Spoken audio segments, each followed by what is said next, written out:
Hey, so I wanted to make a video today that kind of talks a little bit about the idea of the importance of vulnerability and communication. A lot of you have heard me talk about like the bus analogy in the past, which I really kind of like, right? Like how important is each piece in the bus? Like the steering wheel is as important as the tires, as the wheels, as the engine, as the transmission. We're all part of this bus that is on a mission to accomplish our goals. And if one part of the bus fails, we all fail as a team. So we're only as strong as our weakest link. We're all in this together, helping and pushing together. And I love that analogy. Maybe I need to work on it, try to pull it all together, because it's also a little bit of an imperfect analogy. That's all life is imperfect. Because a bus doesn't necessarily communicate with each other. So I love the bus analogy because it talks about how important everybody in the team is, and I truly believe it. Another level to this in finding our success is the idea of like communication and how we communicate and the importance of it. And we're not a machine, right? We're human beings with our own imperfections and biases and desires and needs and all of this other kind of stuff. We're not just pieces of a bus. And so I think the bus analogy in and of itself kind of leaves a little something out. And so I wanted to kind of share a story today. It's actually, I mean, it's a tough story to share. It's not personal, but it's a tough story to share just because you'll hear it, and it'll hit people probably a little bit differently. Kind of how vulnerability and communication can really be helpful.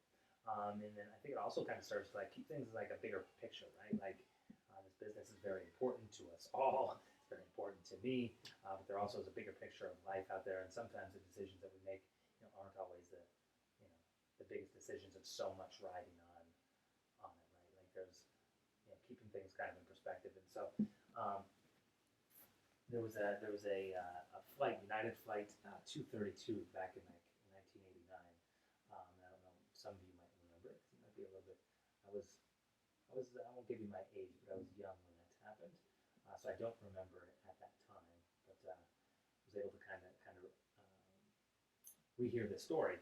And so some of you might actually remember it, but there was 285 or 290 people on board, and there was a flight crash, and there was like 111 people I think died, and it's like, and you think of what a tragedy that is. No matter how you look at it, right? Like that's tragedy to lose that many people in a terrible plane crash. But when you look back at the details, because the plane, even though it crashed, it kind of landed. You can go through the whole story, but so they were able to talk to the pilots, because the pilots actually made it, and they had their recordings of the conversations that they had on the way down. And when they tried to recreate that environment in a flight simulator, I don't know that, or a flight simulator, not stimulator, flight simulation, I don't know that anybody's ever landed the plane in this recreated situation. And so basically there was a fan blade that tore apart and like led to engine failure, which sounds pretty friggin' terrible.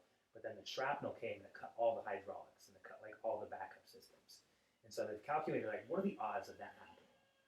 And the odds of engine failure and losing all of your hydraulics and losing all of your backups is like 1 in a billion. Like literally 1 in a billion chance of this actually happening. And so because it's 1 in a billion, meaning like never going to happen, and 2, when they've looked at it, it's like you can't live it, you can't live through it, you can't land it. Like nobody's been trained in this. And now you have 2 pilots that are coming through in this situation that they've never been in, that they've never been trained for. And ironically, there was a what do they call him? A flight simulator trainer, whatever the heck he was, that was just sitting as a passenger in on the plane, and he signaled to the flight attendants, was like, "Hey, this is who I am. This is what I do. Ask if I can help." And sure enough, the pilots were like, "Yeah, wonderful, bring him in, and he can help." And so, looking through this scenario, the first pilot tried to grab the controls and like wasn't able to get it. He's like, "Can you get it?" And, the other pilot grabs the controls, and he's like, "I've got it." Now he looks back at me. He's like, "Those are the 3 dumbest words that I've ever said. To sit there and grab the controls and tell everybody else, don't worry about it. I've got it all on my own. I've got this." And there was a moment, didn't take long for him to realize, shit, I ain't got this. And was it that he said that kind of changed everything. I think the pilot simulator guy came in and he's like, "Tell me what you want, and I'll help." And like this idea of like, and you can see it in their exchanges. There's multiple points of like being open, honest, vulnerable. Of like, all right, I don't have this. Like at one point, he's like, "Anybody have any ideas? How are we gonna land this thing? How are we gonna get the landing gear down? Anybody have any ideas?" Um, and as they started to be able to kind of like share that open vulnerability, and everybody kind of seemingly kind of came together. And literally at one point, they had all three of those guys shoulder to shoulder, just kind of talking through the issues of how to correct their situation, how to get through the situation that nobody's ever been in. And as they were under control all on their own, like shit was not going well.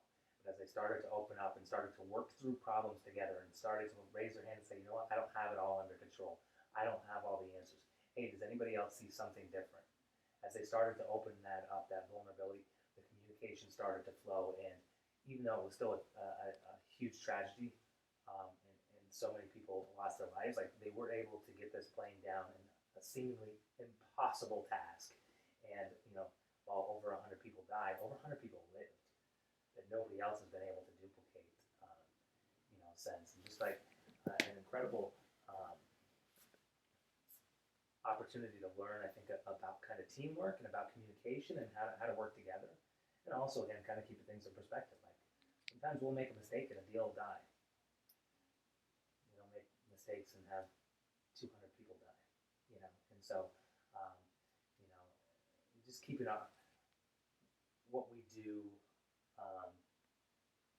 in perspective. The world, we're always trying to do the best. We're always trying to do the best that we can for the team, for ourselves, for our buyers, for our sellers, and all that kind of stuff. And it doesn't mean that we become lackadaisical. We always work with a level of excellence, right?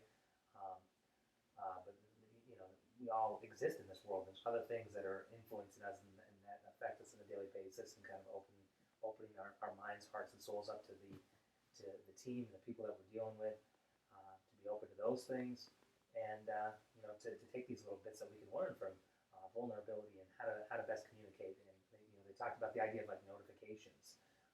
At a certain point, like they just need to be able to talk to notifications. There has to be vulnerability and trust and a cohesiveness to the team that like they can get through on a notification basis. We'll see this sometimes, like a deal friggin' blow up. Like last night, hey, this is supposed to close at 11 o'clock.